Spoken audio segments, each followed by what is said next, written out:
Every person can one day get arrested, but what happens when the suspect is actually a cop's wife? Who showed up?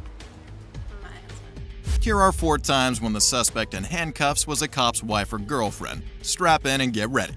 On September 25, 2023, officers responded to a report of a female driving erratically and almost smashing into a vehicle. She eventually came to a stop after hitting a curb by the side of the road, and as the cops approached the vehicle while still on, they weren't very happy to realize who the driver was. Get this mother out of my car. One step out. Get out. While a cop approached the suspect asking her to leave the car, another seemed pretty angry and even mentioned the car being his. And that was the suspect's boyfriend, Sergeant White, who was greatly invested in the case as they had much more to lose than his car, and his girlfriend, Desiree. Oh, you can stay in the car. Just give me your key fob. Where's the key fob, girl? Do you have it on you? No. There it is. Oh my, really? You're not getting any because who you know, it don't matter, okay? You know it's against the law to be driving under the influence, correct? It's not the key fob. Okay, you do know that, right? Since Desiree was still in the vehicle and was suspected to be under the influence of something, the cops knew they had to find a way to hinder her from driving off and worsening the situation, without ruining their relationship with her or their colleague. And this was a very tough call. Are you gonna get out of the car, yes or no? No. Okay. I have one out on the garage. Oh, really? Yeah, really. Really? Oh, what the f***? You're gonna listen. You don't get any favors because who you're dating. You understand that? Don't resist. Olenek, stop. I can call all your shit. 21469. Stop. No. Yeah, stop. You already messed up. Stop, man. We're 15 one You're time. not wrong. Stop. You're wrong. Stop. You did this. That's on you. That is not on those Deputies officers. coming from 1300 block of Miss West. Unlike they had imagined, Sergeant White had supported her arrest, and after resisting arrest and bruising a cop, Desiree was finally detained. Sorry. You're all right. I'm sorry. I mean, I don't know her I'm issue. so embarrassed. I tried. Was the child inside the car? You grabbed the car. You grabbed the kid? Yeah, I watched him get the kid out of the car Yeah, I did. as I was pulling Okay, get the child's information. Yeah. Are you? I guess your mom? Grandma. Grandma? I had no clue. up. The cops then shifted their attention to their colleague to figure out why he was so agitated about the situation. With her reckless driving, Desiree not only endangered her life, but that of White's child as well. But amidst all that, the cops were very pleased that they couldn't arrest Desiree at that moment. Des, relax. Come on. Hey, I got no part of none of this. Okay? Desiree was a local sergeant's girlfriend known by most cops present. Handling anything pertaining to the case would be a conflict of interest on their part, so they handed it over to the sheriff's office to maintain the long-standing relationship with their colleague. I ran up. I snatched the door open. I put the car in park. I turned it off. I didn't see the key fob, but I have my spare. I keep my spare in my unit. Watch your road. Yeah, watch your back, bro. I put it in park. I turned the car off. I didn't say a word to her. I ran around the other side because I could see baby's feet. So I'm trying to think before she gets the conscious effort to try to put this car back in drive or turn it on. I run around, I grab the baby. And then I ran right up to her mom and I was like, take the baby. Olenek rolls up, he was like, Sarge, we got it. I said, please deal with that. And I backed up. The only reason I'm here is because this motherfucker wouldn't answer the phone. So I'm tracking and I'm like, something ain't right. Obviously, I was right. With a breath test of .36 BAC, Desiree was charged with multiple counts of battery upon a peace officer, resisting, aggravated DWI, and abuse of a child. Sergeant White was useful in his girlfriend's case, but Trooper Davis was so unhelpful, his girlfriend wanted him gone. What is wrong with you? I don't need help. I need to get away from you. On August 21, 2023, Davis filed a petition confining a woman named Michelle to a psychiatric hospital. He then tracked her down and asked an acquaintance to record the interaction, but Michelle wasn't very happy to meet Davis. What is wrong with you? I don't need help. I need to get away from you. No. This isn't normal. I don't care what anybody says. Can I please stand up? In the commitment petition Davis filed, he noted several worrying texts from Michelle which read, "I think I'm going to drive off a cliff," and "go out in style." These seemed like very concerning words and raised questions on why Michelle didn't want any help from Davis, but the answers to those questions weren't far off. You're absolutely insane. You're f***ing insane. Like, and then you paint me to look insane as I'm sitting on the ground with my head slammed into this and that by a cop who called the cops on me. 4 months before this incident, Davis and Michelle entered an intimate relationship together, but Michelle soon ended the relationship with Davis, seemingly for various reasons. And you call the cops on me for what? For what? Oh, because I'm around a sociopath who says he can do whatever he wants. Women are objects and he can do whatever he wants. I'd be happy to tell them that. I mean, I don't know why you don't like when your truth, I just tell it back to you. Like, I don't know why you don't like that. But this is unacceptable behavior. Totally unacceptable. What the f***? Davis was off duty that day. He could have been home with his kids and wife, whom he cheated on. But instead, after telling Michelle things like, "I know you're not crazy," and "I'll paint you as crazy," he was now sitting on her legs while waiting for backup to commit her to a psychiatric hospital. Who does that? You don't give a shit about anything except yourself. And if this is caring, you have a very delusional way of expressing it. Get off of me. I didn't do anything. I didn't do anything wrong except disagree with you. With bruises all over her body from being manhandled on gravel, Michelle hoped she could get off the floor, but she soon wound up in a far worse situation. I don't understand. And I can't relax. You just called the cops on me for existing. I didn't like your truth. Jesus, dude. Come on. What the fuck? What? Why are you treating me like I'm a criminal? I didn't do anything. I just want to be able to stand. Back and find out where they are. Davis claimed to care about Michelle, but his use of force was visibly from a place of perceived malice. Michelle was now aggressively restrained between a rock and a hard place, causing her to rue the cause of her current predicament. I can't make up that I assaulted you. I just didn't agree with your truth. I didn't do anything wrong. I didn't do anything wrong. I just left.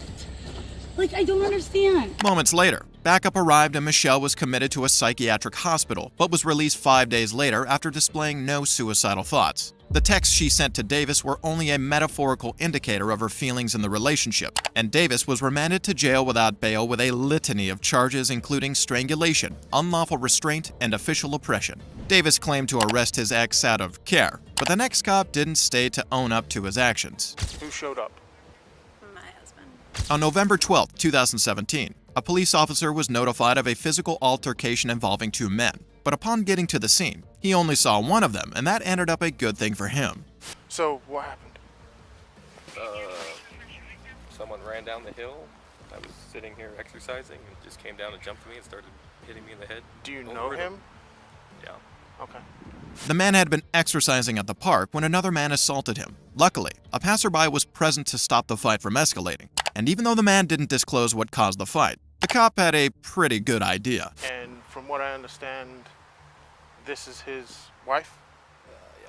Yeah? Okay. So, you had any beef with him?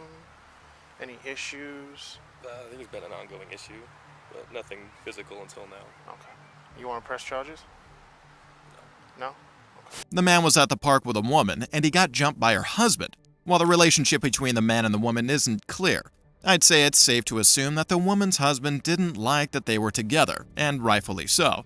Apart from the swelling on the victim's head, the cop was unsure of the extent of his injuries. So while they waited for emergency medical services, he carried out a test on him, after which he would make a remarkable discovery. You know what day of the week it is, Sean? It's Sunday, You know what month we're in? November What year is it? 2017. Who's president? Trump. How many quarters in a dollar? 4. Okay. You have any medical issues? Allergic to Aware of anything? them, nothing aware of them. Okay, cool. Did you lose consciousness at all? No. Did he just use his hands, feet? I think just his hands, yeah. Okay. Assured he was cognitively sound, the cop shifted his focus to the wife of the assailant, Stephanie, who was a witness to the assault and held information that the cop could only wish was false. Who showed up? My husband. What's your husband's name? Josh Malecki. Huh? Josh Malecki.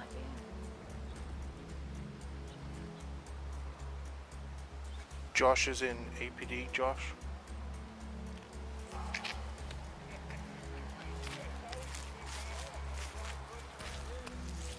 Stephanie's husband, Joshua Malachi, was an Albuquerque Police Department officer suspended from duty for a DWI crash. 3 months later, Joshua was back in the police radar, this time for assault. The cop knew the case had become more complicated, but he later realized that it was even more complicated than he thought.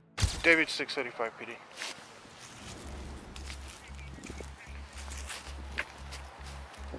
Can you have a supervisor respond out here, please? Negative code. The cop radioed in a supervisor to get clarity on handling the case. Now, knowing the assailant was a police officer well-trained in combat and use of firearms, the cop was surprised by the victim's resolve. So, I'll ask you again, Sean, do you want to press charges? I mean, it's totally up to you.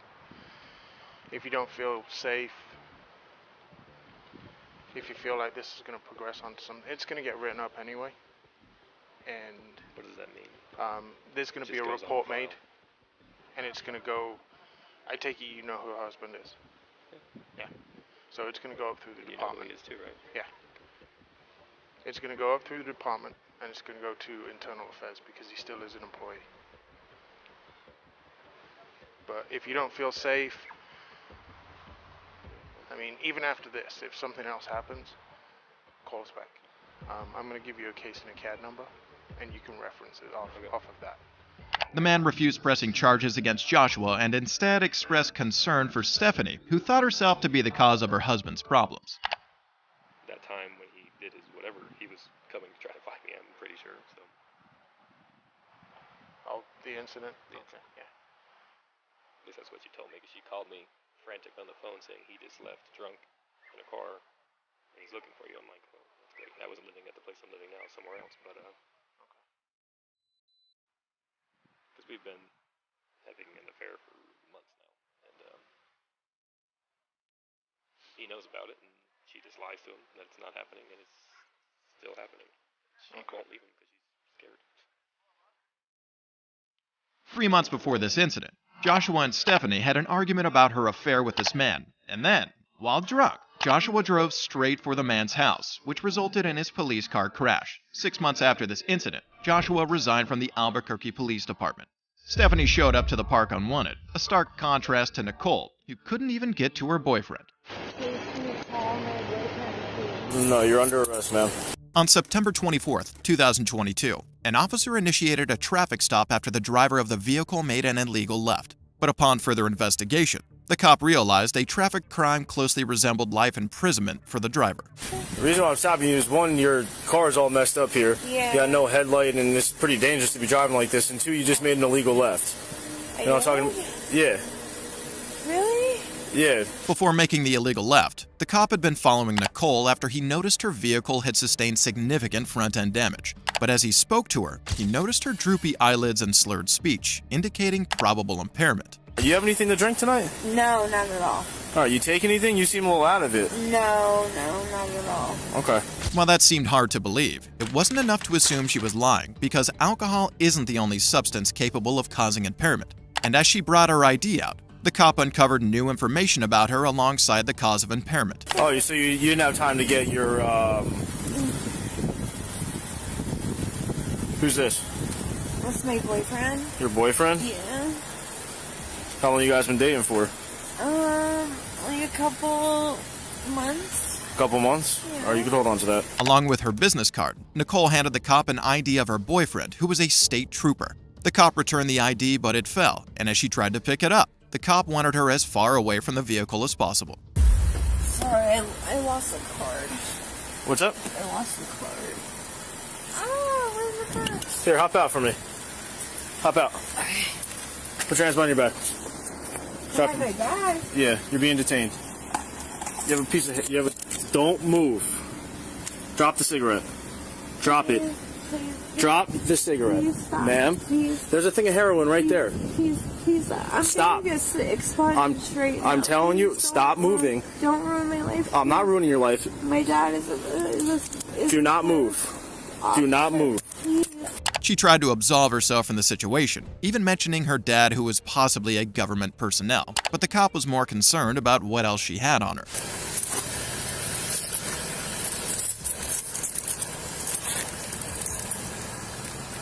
Thought you didn't have anything else on you. I don't know. Please, can you call my boyfriend, please? No, you're under arrest, ma'am. I'm just due for an expungement right now, please. Okay. I'm sorry, but Nicole was given the opportunity to perform field sobriety exercises, but that obviously didn't go very well for her. 1007, 1008, 1009. Sorry. all right, you can stop. Nicole took the breath test and she had a BAC of 0.0. And upon searching her car, the police found over 100 wax folds of them,